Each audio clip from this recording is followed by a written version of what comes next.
ETF index mutual funds నేర్చుకుని stock మార్కెట్లో రాణించాలనుకుంటున్నారా? వెంటనే ఈ నెంబర్కి కాల్ చేయండి. నమస్తే, welcome back to Suman TV. Present మనతో పాటు ఉన్నారు ఐఏఎస్ ఆస్పిరెంట్ చిరంజీవి. నమస్తే చిరంజీవి గారు. చిరంజీవి గారు, ఇప్పుడు అంతా టాక్ ఏంటంటే జిఎస్టీ, మరి సామాన్య ప్రజలపై పన్ను భారాన్ని తగ్గించేటట్టే ఉంది అని అంటున్నారు కొంతమంది. మరి నిజంగా చూసుకుంటే ఇది లాభమా నష్టమా? ఒక్కసారి వివరంగా మనకి మిడిల్ క్లాస్, అప్పర్ మిడిల్ క్లాస్లో ఎవరైతే ఉంటారో వాళ్ళకు కూడా ఈ జిఎస్టీలో వచ్చినటువంటి మార్పులు తెలియాలి అంటే వేటిపైన తగ్గాయి, వేటిపైన పెరిగాయి అంటే ముందు తగ్గిన వాటి గురించి మాట్లాడుకుందాం. ఒకసారి వివరంగా. ఇది ఒక నిజంగా చెప్పాలంటే ఈ నిర్ణయం ఏదైతే ఉందో జిఎస్టీ సంస్కరణలు అనేది నిజంగా ఒక మధ్య తరగతి, ఒక మిడిల్ క్లాస్ ఫ్యామిలీస్ కి ఇది ఒక సువర్ణ, ఒక గుడ్ న్యూస్ అని చెప్పొచ్చు.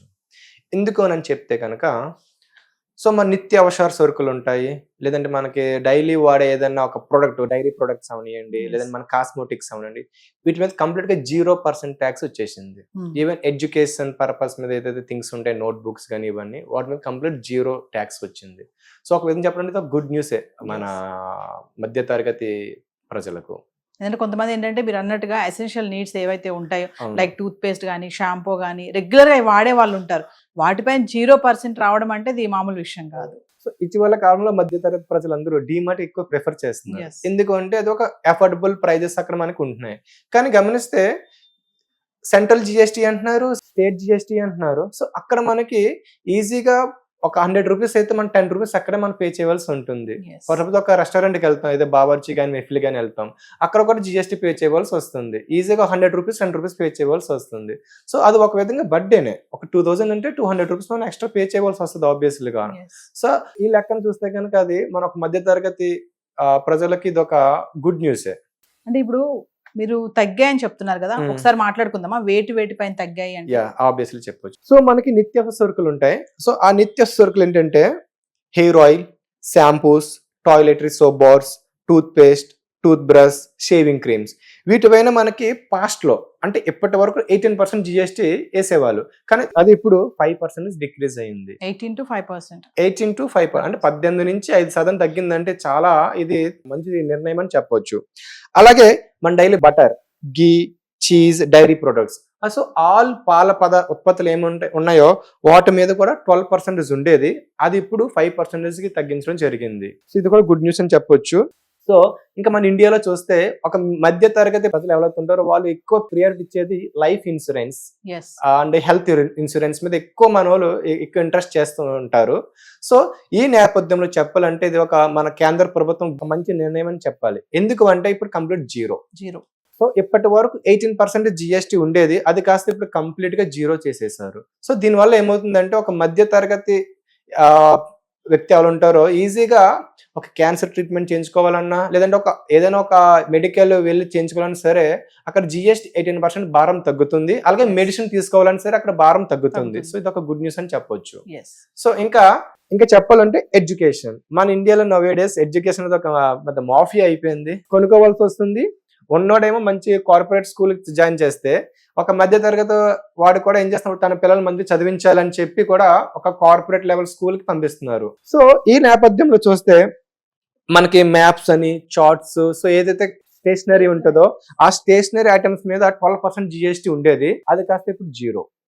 సో ఇది కూడా ఒక మధ్య తరగతి వ్యక్తికి చాలా గుడ్ న్యూస్ అని చెప్పొచ్చు. మన ఇండియాకి ఒకప్పుడు వ్యవసాయము ఒక కీ రోల్ ఉండేది, బ్యాక్ బోన్ గా ఉండేది. దాని మీద కూడా అంటే ఈ ఇరిగేషన్ టెక్నాలజీ ఏదైతే ఉందో వాటి మీద కానీ, ఫెర్టిలైజర్స్ మీద కానీ 12% ఉండేది. ఆ 12% కాస్త ఇప్పుడు 5% డిక్రీజ్ చేశారు.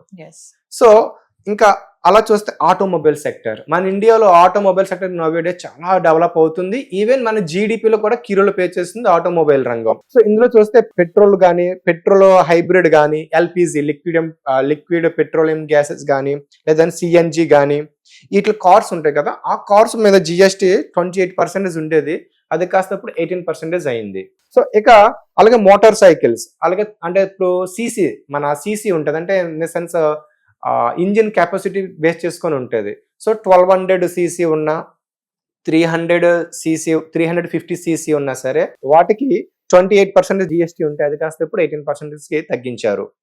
ఇక ఎలక్ట్రిక్ అండ్ గూడ్స్, సో ఏంటంటే ఎయిర్ కండిషన్స్ నోవేడేస్ ఏసీస్ కానీ, టీవీస్ కానీ, దట్టు 32 inches అబవ్ మాత్రమే ఉన్నాయి. ఎల్ఈడి ఎల్సిడి టీవీస్ మీద ఇప్పటి వరకు 28% జిఎస్టీ వేసేవాళ్ళు, అది కాస్త ఇప్పుడు 18% డిక్రీజ్ చేశారు. ఎస్ సో ఓవరాల్ గా చూస్తే మన ఇండియాలో ఏదైతే కీ రోల్స్ అంటే అగ్రికల్చర్, ఎడ్యుకేషన్, హెల్త్, డైలీ నిత్యావసర ఎసెన్షియల్స్ వీటి మీద తగ్గించడం అనేది ఒక గుడ్ న్యూస్ అని చెప్పొచ్చు. అదే ఒక విషయం చెప్పండి, ఇప్పుడు ఏదైతే ఈ మార్పులు జరిగాయో ఇవన్నీ కూడా లాభం అంటారా నష్టం అంటారా? సో ఒక విధంగా చెప్పాలంటే మన ఇండియాలోని రెవెన్యూ ఎంత వస్తుందో అంత ఎక్స్పెండిచర్ ఉంటుంది మన ఇండియా గవర్నమెంట్ దగ్గర. సో ఈ జిఎస్టీ ఈ పన్నులు తగ్గించడం వల్ల నాకు దాదాపుగా గవర్నమెంట్ రిపోర్ట్స్ ప్రకారం 48,000 కోట్లు నష్టం కలుగుతుందని మన గవర్నమెంట్ అధికారులు చెబుతున్నారు. సో అయితే ఎంత జరుగుతుందో అంతే విధంగా మన ఇండియా ఈరోజు 4th లార్జెస్ట్ ఎకానమీగా ఉంది గ్లోబల్లో. ఎస్ సో ఇన్ ఫ్యూచర్ కూడా 3rd లార్జెస్ట్ ఎకానమీ కూడా అయ్యే అవకాశాలు ఉన్నాయి. కాబట్టి సో మేబీ మన ఇండియా ఆ ఎఫోర్డ్ చేసుకోగలదు. సో నష్టం అయితే ఉంటుంది, కానీ దాన్ని అఫోర్డ్ చేసుకునే కెపాసిటీ మన దగ్గర ఉందని చెప్పి మన గవర్నమెంట్ చెబుతుంది. ఈ జిఎస్టీ ఇంపాక్ట్ మన హోటల్స్ పైన కూడా ఉంది అని చెప్పేసి చెప్తున్నారు, అదొకసారి ఎక్స్ప్లెయిన్ చేయండి. ఎట్లా అంటే తగ్గుతాయా హోటల్ రేట్స్ అనేవి?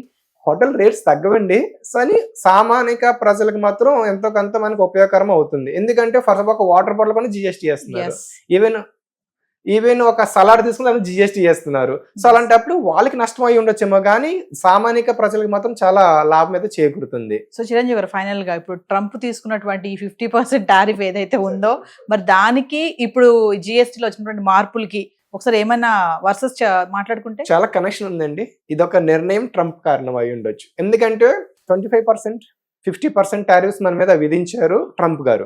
సో ఈ విధించడం వల్ల మనకి చాలా నష్టం వాటిల్లే అవకాశాలు ఉన్నాయని చెప్పి మన ఇండియన్ గవర్నమెంట్ జిఎస్టీ రీఫార్మ్ చేయాలి అని మన మోదీ గారు August 15th రెడ్ ఫోర్ట్ మీద మెసేజ్ ఇచ్చి చెప్పారు.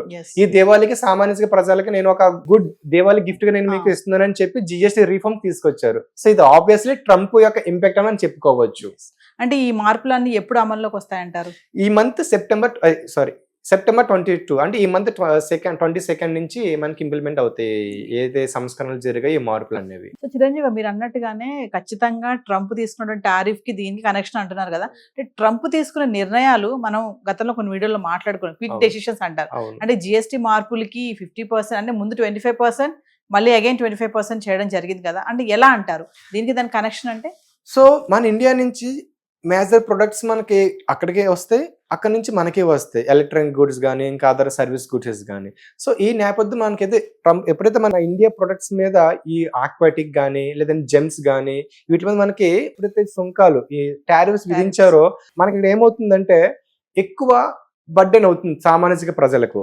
దాన్ని బేర్ చేయలేరు, ఎక్కువ ట్యాక్స్ పే చేయవలసి ఉంటుంది. అంటే ప్రొడక్షన్ జరుగుతుంటది కానీ రేట్ ఎక్కువైపోతుంటది, దానివల్ల మనకి ఇంపాక్ట్ చాలా పడుతుంది. ఇప్పుడు ఏం చేయాలి? Made in India program. So మన ఒక సామాన్య ప్రజల యొక్క వినియోగ శక్తిని పెంచాలంటే మరి ఇప్పుడు ప్రొడక్ట్ ఫెచ్ చేయాలి. మరి చేయాలంటే ఏం చేయాలి? ఏదో ఒకటి చేయాలి, పన్ను తగ్గించాలి. సో పన్నులు తగ్గిస్తే ఆటోమేటిక్ గా మన ఇండియాలో ఏ ప్రొడక్ట్స్ మనం ఎక్కువ కొనుగోలు చేసుకోగలుగుతాము, ఈజీగా మనం గెట్ ఇన్ అవ్వగలుగుతాం. ఇదొక మేజర్ నిర్ణయం. ట్రంప్ ని డైరెక్ట్ గా ఢీకొనలేక ఇలా తిరిగామని అనుకోవచ్చు అంటారా? ఆబ్వియస్లీ మార్పు వల్ల మన ఇండియా ఎప్పుడు కూడా వసుదైక కుటుంబకం అనే ఒక సూత్రాన్ని ఇంప్లిమెంట్ చేస్తుంది. ఎవరికి మనం సూటిగా చెప్పము కానీ ఇండైరెక్ట్ గా చెప్తుంది. సో రీసెంట్ చైనా వెళ్ళినప్పుడు కానీ మనకి ఇండైరెక్ట్ గా మనకి ట్రంప్ కి ఒక చెంపదెబ్బ అని చెప్పవచ్చు. థ్యాంక్ యూ అండి. Thank you.